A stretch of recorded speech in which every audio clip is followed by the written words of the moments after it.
Samahan niyo akong gumawa ng birthday cake ni Mama Eva. So, ilang taon na si Mama Eva? 61 years old.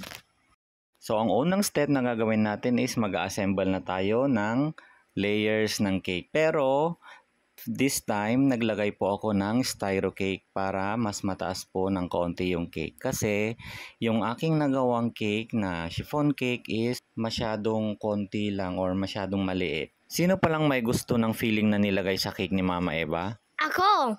Anong nilagay nating filling? Yama filling. Wow, masarap ba yon? Opo.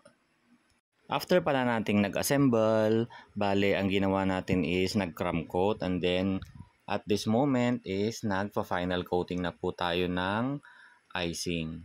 Daddy, madali ba makinis ng cake? You mean madali ba magpakinis ng cake? Opo.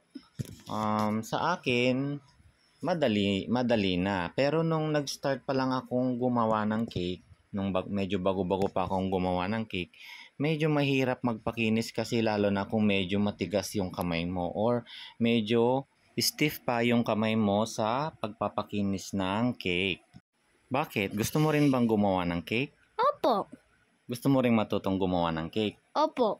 Totoo. Sige, totoo. Sige, next time, gagawa tayo ng session natin gumagawa ka ng cake. Okay po. So, tapos na po tayong magpakinis ng cake. Anong next na gagawin? Magde-design ng cake. Magde-design na tayo ng cake ni Mama.